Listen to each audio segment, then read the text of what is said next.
শুধু এই সময় বৃষ্টিপাতের যে প্যাটার্ন সেটা হচ্ছে পশ্চিমা লঘুচাপের সাথে যখন দক্ষিণা বাতাসের সংমিশ্রণ হয় এবং উপরে অর্থাৎ আপার এয়ারে যদি অ্যাটমসফিয়ারিক আনস্টেবিলিটি থাকে দেন এইরকম বৃষ্টিপাত হয়ে থাকে। এখন যে বৃষ্টিপাতটা হচ্ছে সেটা আমরা এক্সপেক্ট করছি আগামী 4 থেকে 5 দিন কম বেশি এই বৃষ্টিটা অব্যাহত থাকতে পারে। এটি হয়তো বা স্থান ভেরি করতে পারে, এক স্থান থেকে অন্য রকম শিফটিং হতে পারে।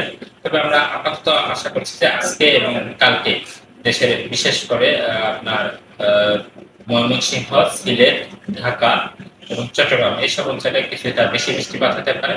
তার সাথে খুলনা অঞ্চলে এসব অঞ্চলেও বৃষ্টি থাকবে, তবে সেটা তুলনামূলকভাবে কম থাকার সম্ভাবনা রয়েছে। আর যেহেতু গত কয়েকদিন ধরে মানুষের মধ্যে একটা অস্বস্তিকর অবস্থা বিরাজ করছিল, অবশ্য তাপমাত্রা খুব বেশি না থাকলেও বাতাসে জলীয় বাষ্পের পরিমাণ বেশি থাকার কারণে কিন্তু এই অস্বস্তিকর অবস্থাটা বিরাজ করছিল। তো আমরা আশা করছি যেহেতু সারা দেশেই বৃষ্টি শুরু হয়েছে, গতকাল থেকেই তাপমাত্রা কমতে শুরু করেছে এবং আজকে আরো অনেকখানি তাপমাত্রা কমে গেছে। আমরা ইতিমধ্যেই দেখছি এখন পর্যন্ত আমরা দেখি তাহলে দেখা যাবে যে সারা দেশের সর্বোচ্চ তাপমাত্রা সেটা প্রায় 30 ডিগ্রি সেলসিয়াসের মধ্যে অবস্থান করছে এবং এটা একটা স্বস্তিদায়ক তাপমাত্রা। আমরা আশা করছি যে এরকম অবস্থা আগামী আরো 4 থেকে 5 দিন অব্যাহত থাকতে পারে। এরপরে বৃষ্টিপাতের প্রবণতা কমে গেলে তাপমাত্রা কিছুটা বাড়তে পারে।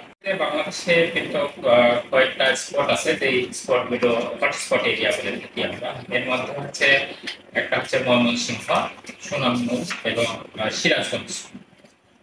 এইগুলো হচ্ছে বজ্রপাতের জন্য একটা হটস্পট এরিয়া। আর আসলে বজ্রপাতের ক্ষেত্রে আমরা যেভাবেই বলি না কেন, এখানে সবচেয়ে গুরুত্বপূর্ণ ইস্যু যেটা সেটা হচ্ছে যে মানুষ যদি নিজের থেকে যদি একটু সচেতন হয়, যেহেতু এই বৃষ্টিটা আমি আগেই বলেছি আধা ঘন্টা থেকে 1 ঘন্টা সর্বোচ্চ 1.5 ঘন্টা এই সময় পর্যন্ত বৃষ্টি হতে পারে এই প্যাটার্নে।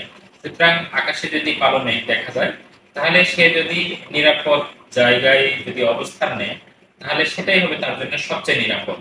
এছাড়া আরেকটা বিষয় অপরিহার্য, সেটা হলো যে কোনোভাবেই খোলা মাঠে থাকলে সে গাছের নিচে আশ্রয় নিতে পারবে না।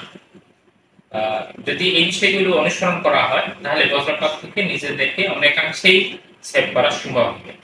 থেকে বাঁচার একমাত্র উপায় হচ্ছে যদি বজ্র মেঘ দেখা যায় বা কালো মেঘ যদি আকাশে দেখা যায়, যেহেতু অল্প সময় আধা ঘন্টা থেকে 1 ঘন্টা এই সময়ের জন্য তাকে একটা নিরাপদ আশ্রয়ে যেতে হবে।